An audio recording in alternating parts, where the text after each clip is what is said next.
conférence de Foumban pour parler de Foumban 1. Je leur ai dit que dans cette approche, on peut même dire Foumban 2, Foumban 3, sans nécessairement aller sur le territoire de Foumban comme géographie, n'est-ce pas?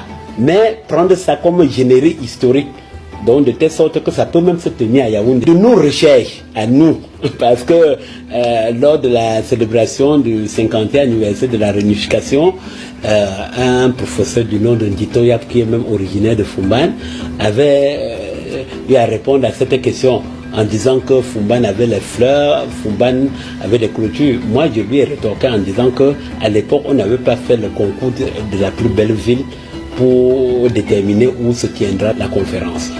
Mais de notre point de vue, nous avons les en-dessous de l'histoire qui révèlent que Félix Roland Mounier est fils de Foumban. Il est empoisonné à Genève le 15 octobre et il meurt le 3 novembre. Dans l'imagerie populaire, l'UPC étant très expansif, on l'appelait déjà Monsieur le Président. Il était à la fois président de l'UPC, mais les gens voyaient que quand le fantôme Chaïdjo sera balayé, c'est le Félix Roland Mounier. Aïdjo est aussi un petit garçon du Nord qui a fait l'école primaire supérieure de Yaoundé et était donc parmi les lettrés de l'époque dans cette zone. Le hasard historique nous dit que en France, il y a ce qu'on appelle le Sénat, qui n'est pas la formule camerounaise d'aujourd'hui. Et donc, les gens se battaient aussi lors des élections parlementaires pour être membre du Sénat en France. Un certain Aruna Njoya, ce nom les Foumbanais connaissent ça bien, qui voulait être un sénateur, va trouver que le terrain était miné dans la zone du Sud.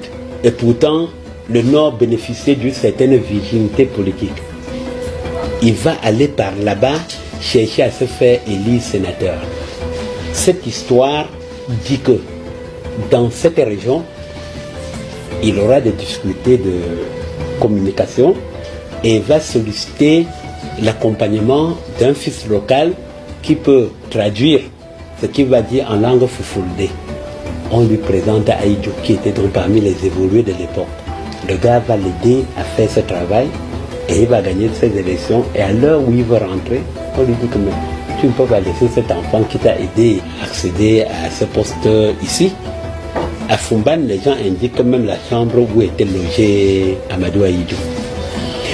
Et c'est cette trajectoire qui nous fait deviner Foumban. C'est-à-dire Aruna Njoya était d'abord l'aîné de Aïdjo, était très influent auprès de lui et donc estimait que, et lui aurait dit, que pour taire les sanglots des Foumbanais qui regrettaient l'assassinat de Félix Roland Mounier, on pouvait venir donc créer l'événement là-bas et donc ça étouffe. Foumban monte. Les rumeurs ont même couru à l'époque que si les Foumbanais accueillent bien l'événement annoncé, on pourrait même faire de Foumban la capitale du Cameroun. De toutes les façons, on a tout utilisé. Et la conférence est descendue à Foumban. Il faut préciser que lorsque Aïdjo passe du poste de vice-premier ministre à premier ministre, c'est Aruna Njoya qui occupe les fonctions de ministre de l'Intérieur qui était Aïdjo dans ce gouvernement. Et donc, fort de tout ça, nous disons que le choix de Foumban est plus politique que stratégique. Certains ont même évoqué que Yaoundé Foumban était à équidistant de Bamenda Foumban et qu'on a donc choisi ça comme ville centrale. Ce que je dis en terminant, c'est que même l'église catholique à l'ouest